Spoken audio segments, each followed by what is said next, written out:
I always recommend to developers out there to run their projects inside development containers. Now, I've talked about development containers before, but at a high level, when you're running a project inside a development container, you're keeping everything you need for that project isolated from the rest of your computer. So you avoid things like installing different versions of a tool that will mess up the previous version, or you can just go crazy inside a container knowing that the rest of your computer is completely separate. You're not going to mess up anything there.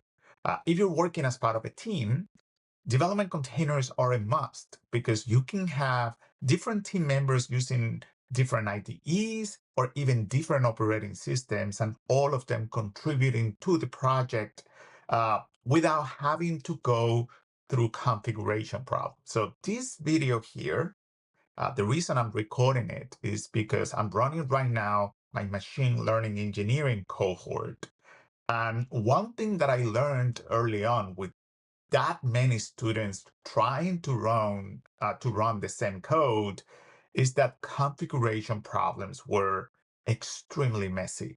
Some people had different versions of Windows or Mac or Linux, different libraries, and it was not easy to get everyone on the same page. Since I started using development containers, 99.9% of those problems completely went away. Now people can download and install a very complex system with a lot of configuration and tooling required in just a couple minutes because the project is running inside a development container. So the people in my community asked me to create a video so I could show how to start from scratch with a development container. If they have a project, how can they turn that project into a development container, sort of like the step-by-step. And that's what this video is going to be. I'm going to show you how I can take this very simple Flask web application and run it inside a development container. Okay, so just to start, let me show you this application here, which is a single file, but I'm going to run it. I'm using UV here to manage my Python environment. You should too. It's very easy to use, very fast. And I'm going to run my Python, my Flask application that is listening on this port. So I'm going to copy this specific IP. I think I have it open here. Yes. So this is the web page. It's just a single index page with a link that goes to about page and then another link that comes back. Just very simple. Not a big deal. I'm just going to stop the project. And what I want to do now is to make sure I run this inside a development container.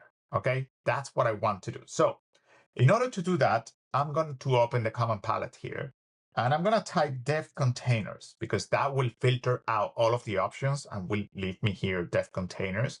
And I want to execute the one that says add dev container configuration files. By the way, if you want to just read about dev containers, you click on this link. I think this is going to open the page that I had open there. Maybe. Well, at least it's going to take you to a Visual Studio Code page with a lot of explanation of how dev containers work, etc. If you want to do that, that's awesome. If not, if you want to just get started, just find the option that says add dev container configuration files.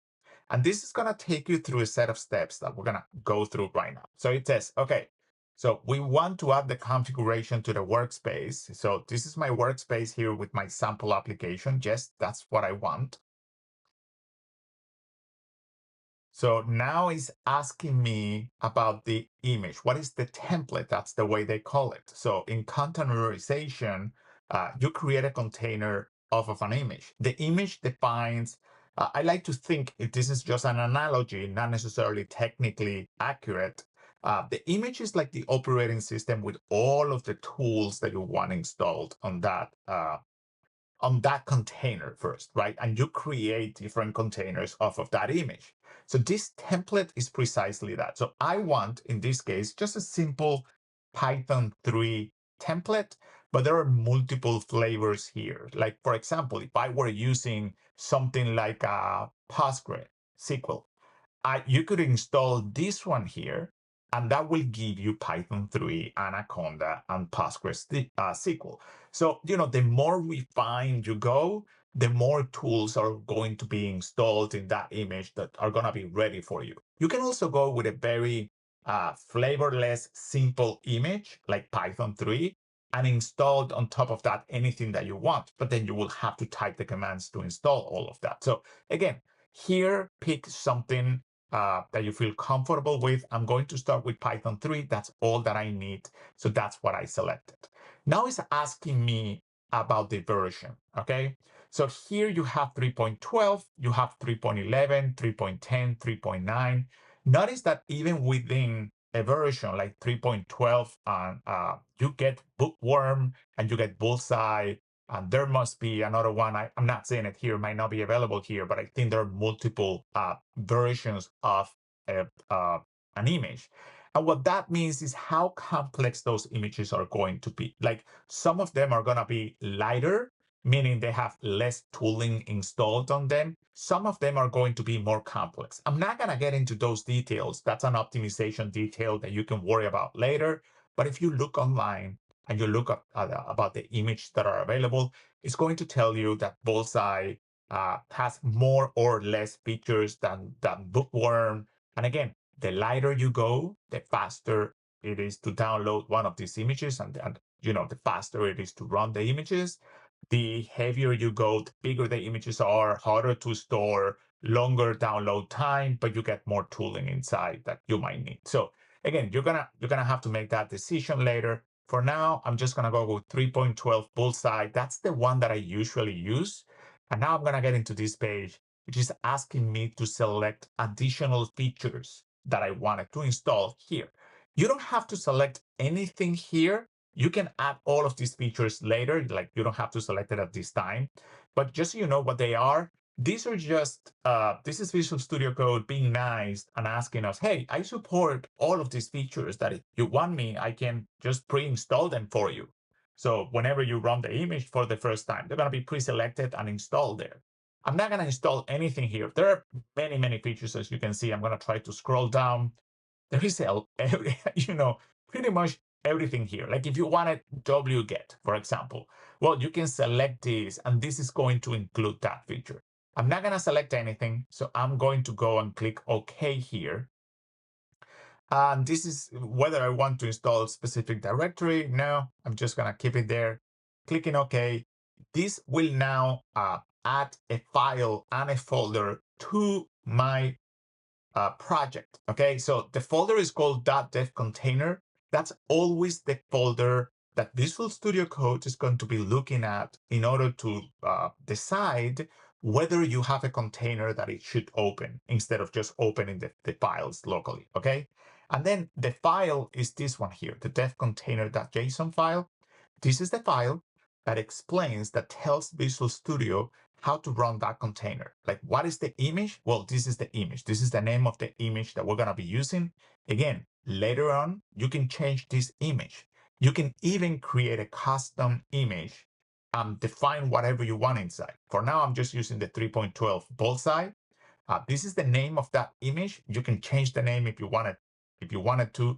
And there are a bunch of things that we're going to discover in just a second. But this is enough for me to run this project inside the dev container. So how do I do that? Well, anytime you open the project now, Visual Studio Code will ask you about, it will realize that you have that dev container file, and it will ask you whether you want to open that project inside the dev container.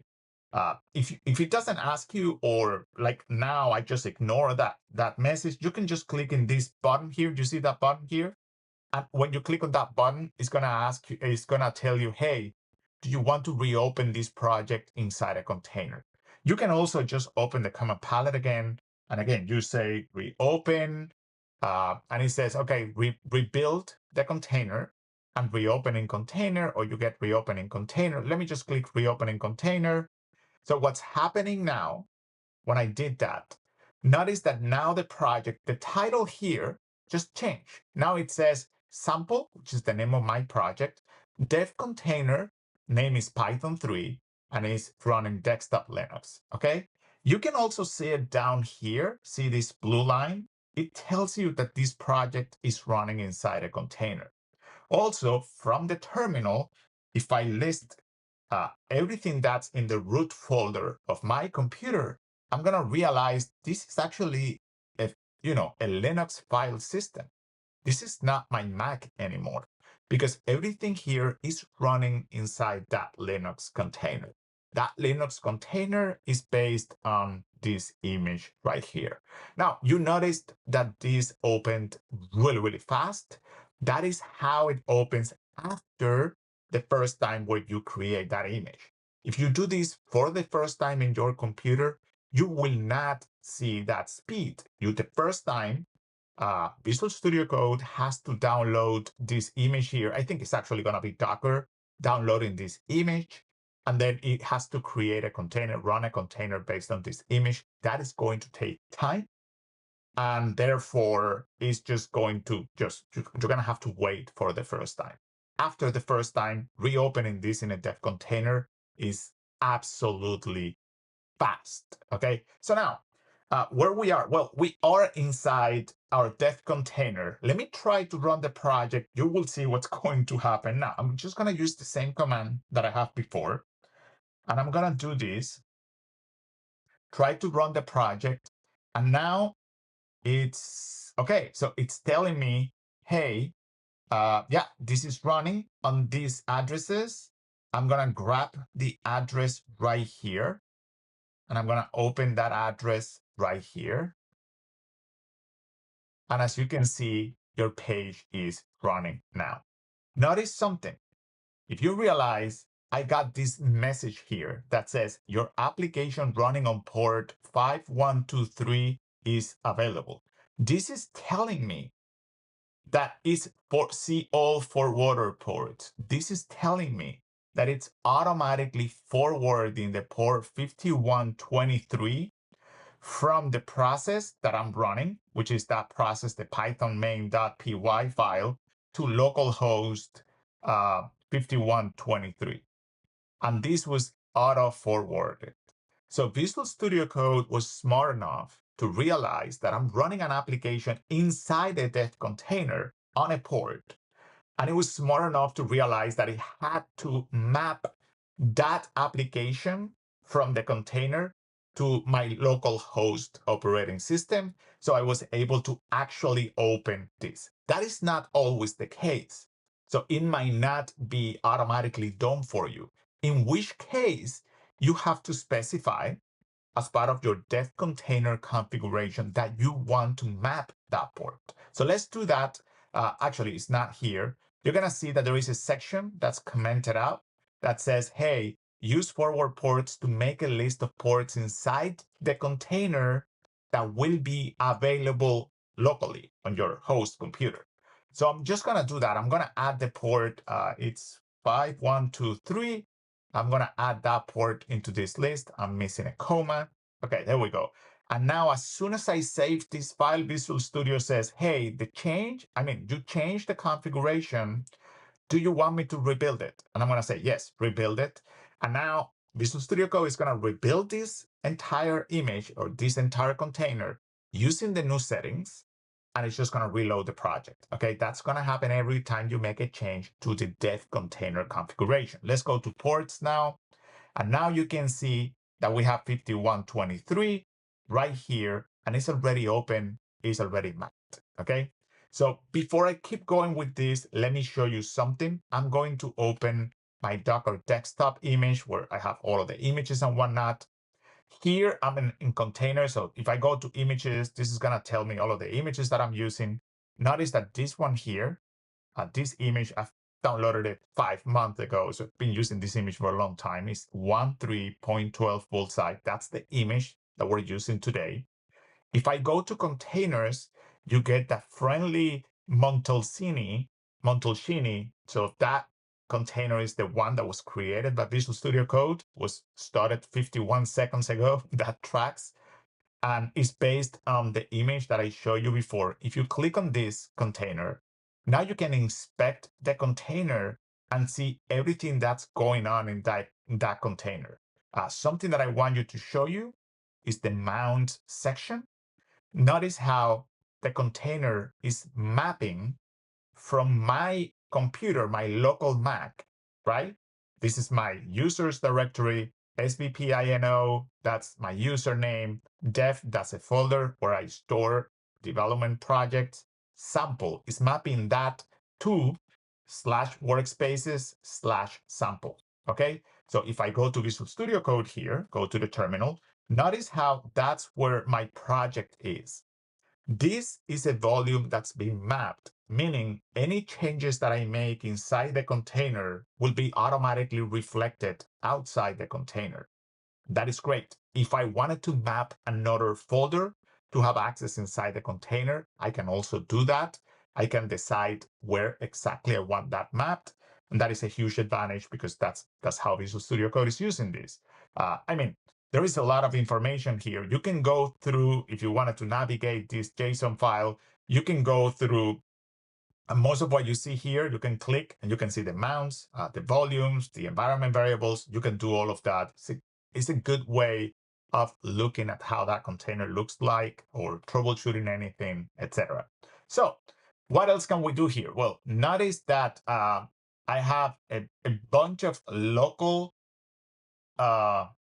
extensions installed, but I can also install specific extensions inside my dev container. And that is super, super cool. So I have here, let me just open text file with a bunch of extensions that we can add, because that is something that I find really, really cool. Like here, you see there is a section called configure tool specific properties. So I'm going to paste these. I copied these from a different project. And you can see that I can customize VS Code with this set of extensions. I'm going to remove the ones that I don't like. Like, let's say for this particular project, I want the Python extension, I want the Jupyter extension, and I want Rough as one of the extensions that are going to be installed. So that means that anytime I open this dev container, Visual Studio Code will automatically install all those three extensions. And that is amazing because I don't have to litter my Visual Studio Code with a bunch of extensions that are only useful for certain projects. I'm going to rebuild this. Imagine, for example, not imagine, I work on some websites, like I maintain my machine learning cohort website. And for that particular website, I need React specific extensions. I need the ability to format CSS. So I have extensions to format CSS. But I don't want those extensions installed whenever I'm working on Python, because they're just adding crap here and showing me messages and notifications that are not valuable. So I would prefer not to have those extensions. So if I keep those two projects in dev containers, now each dev container will determine which extensions are going to be installed in Visual Studio Code.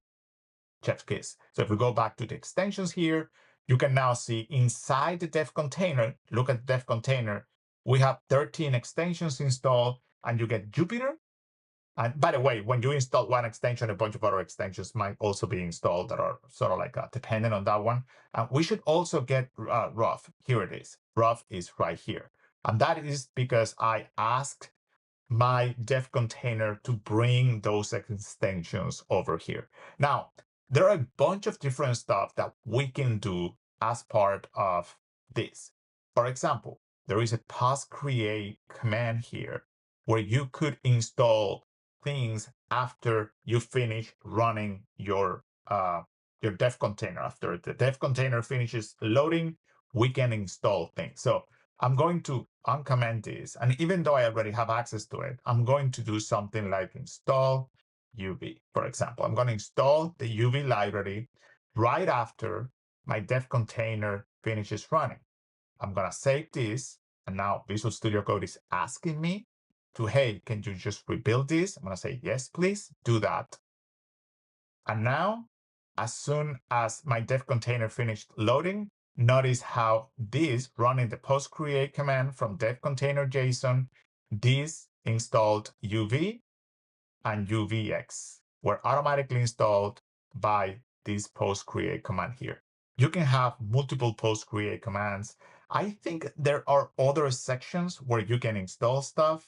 Anytime you have a question about what you can do with your dev container, there should be here, yes, in the Visual Studio Code when you click on learn about dev containers or whatnot, in this page, there is a dev container.json option. When you open that, this is going to tell you everything that's available to you as part of that specification that you could use. Like you can mount other folders, features that you can add. Let me see, customizations. I mean, there's a lot here that you can actually change to, basically configure that container the way you want it. Another thing that I do all the time that I find really valuable is that there should be a section. It's not here. Let me just put this like that. There should be a section here where I can actually, I'm going to copy it so I don't have to remember, but look at this section. I'm copying it from a different project. So this defines the environment variables that will be available for this project, okay? So I'm just gonna remove some of them. I'm gonna keep the Keras environment variable. So if I go to my terminal here, and go to my terminal, and I said, display any environment variables, that include the word Keras, well, that doesn't show up. But here I'm defining an environment variable. I'm going to save this. This is going to rebuild. So now anytime I open this development container, I should have an environment variable already set with that name. Again, extremely helpful whenever you're working with different environment variables that you have to, every time you open the project or you go to a different computer or somebody forgets to add that. Well, by adding them here, you will have them available every single time. So things like this, they keep adding up. They keep making your life easier. I'm looking here to see something else that I can show you. Here's another one that I used in a different project. So I have this on a different project where I'm basically asking Visual Studio Code, hey, this container is going to be very heavy and it's going to need at least 12 gigabytes of memory. So Visual Studio Code on a best served basis is going to ask Docker, can we reserve up to 12 gigabytes of memory for this container? Because, Santiago is going to be doing things inside that require a lot of memory, okay? So you can do that. One more thing. By the way, that's it. This is all you need to do. And now your project, just by adding this file, your project is capable of running inside a container, okay? There are a bunch of other stuff that you can do. You can make this as complex as you need to. One other thing that I wanted to show you is sometimes you need to go a little bit more complex than just using a predefined image because you need specific libraries installed inside. And you can also do that by, instead of specifying an image here, you can specify a Docker file. For those of you who know Docker, this will be very familiar. So you can just remove that image and instead specify a Docker file that will represent your custom image. So you're not going to use a template.